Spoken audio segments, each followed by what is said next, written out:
two of the biggest Western legends in Hollywood history. One script. One movie that could have changed cinema forever. But John Wayne said absolutely not. And the reason why reveals one of the most bitter rivalries in Hollywood history. What you're about to discover isn't just about a rejected movie.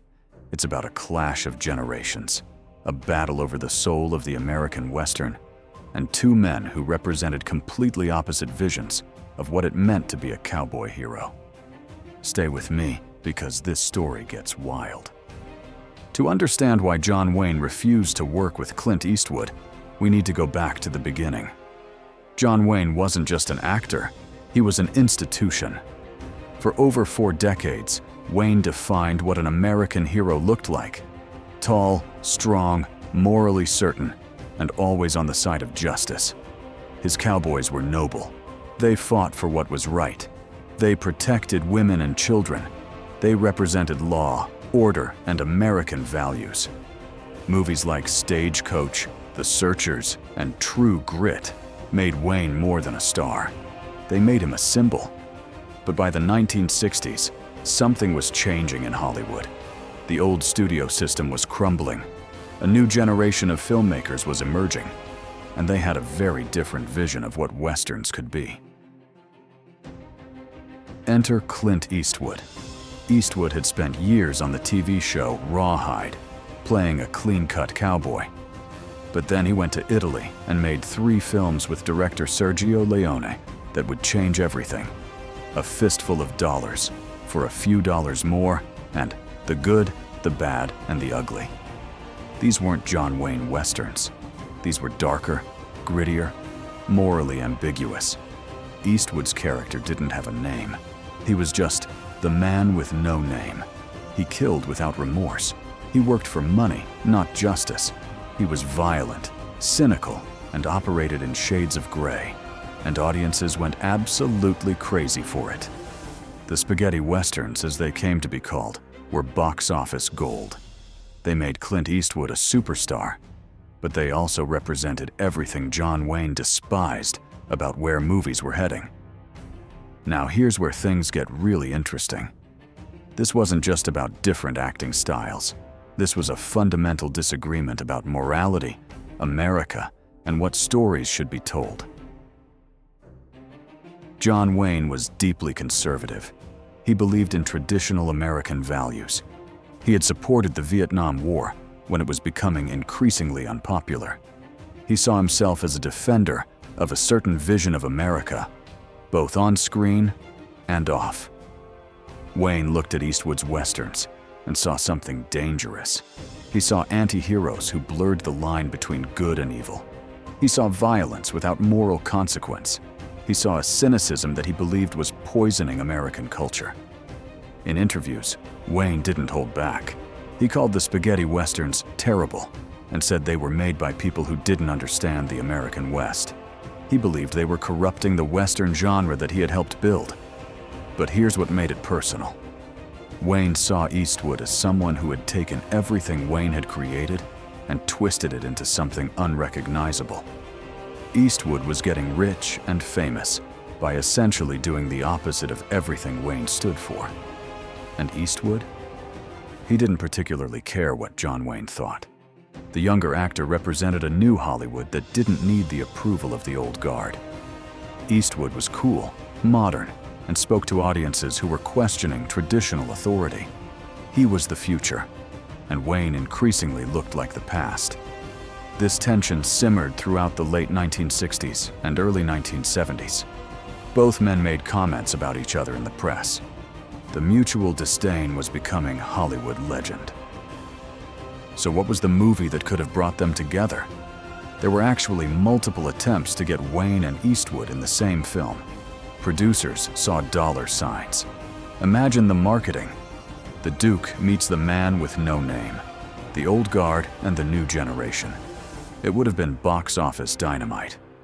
The most serious attempt came in the early 1970s with a Western script that would have featured both actors as aging gunslingers. The story would have played on their real-life rivalry, with Wayne as a traditional lawman and Eastwood as a morally ambiguous bounty hunter forced to work together.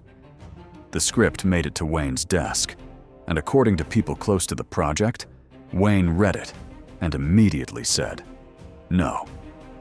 But it wasn't just about the script. Wayne reportedly said he would never work with Eastwood because he didn't respect what Eastwood represented. He saw Eastwood's success as a symptom of Hollywood's moral decline. There were other projects too. A film about two different generations of cowboys, a buddy western that would have been a commentary on changing times, even a comedy that would have played their differences for laughs. Every single one was rejected by Wayne. Some people close to Wayne said it was artistic differences. Others said it was pure stubbornness. Wayne's daughter later suggested that her father saw working with Eastwood as a betrayal of everything he believed in. Eastwood, for his part, never publicly campaigned to work with Wayne.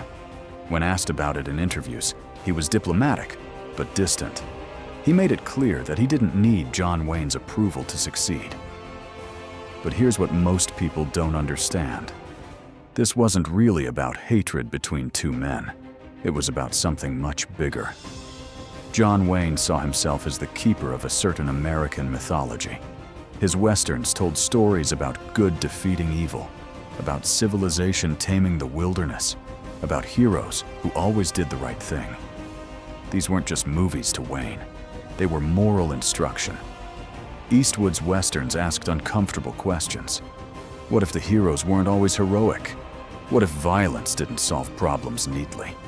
What if the American West was darker and more complicated than the myth suggested?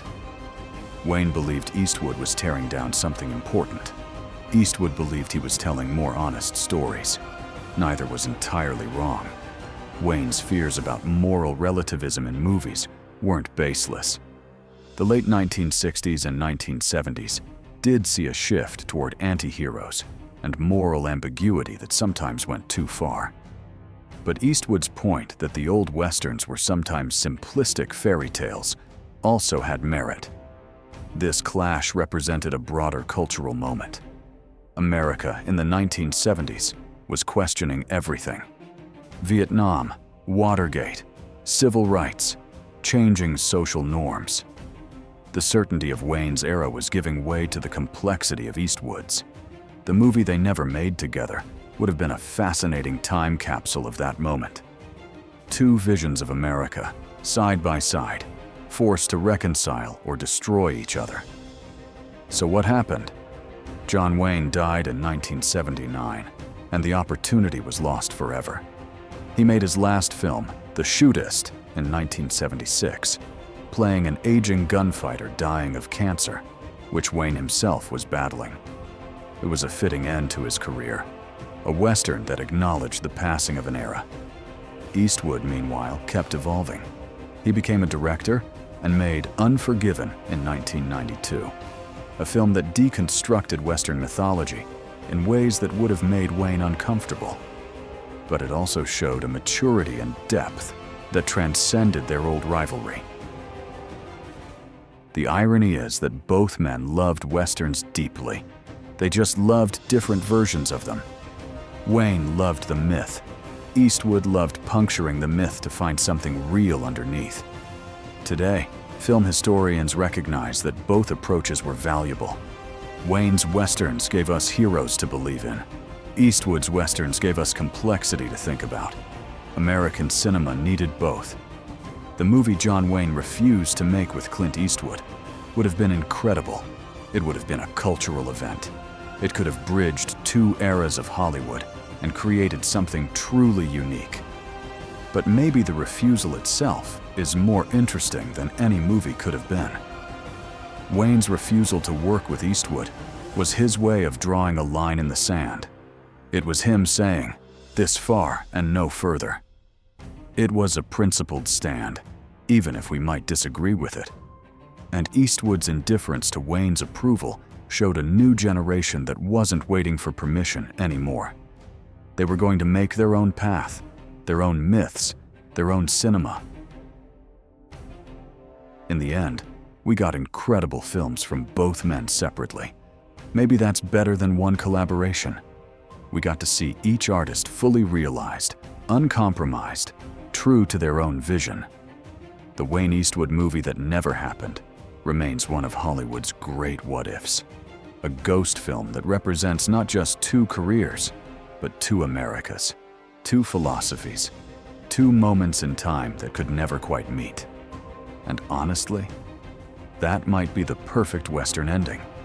The lone heroes riding off in opposite directions, each convinced they're right, both leaving legends in their wake.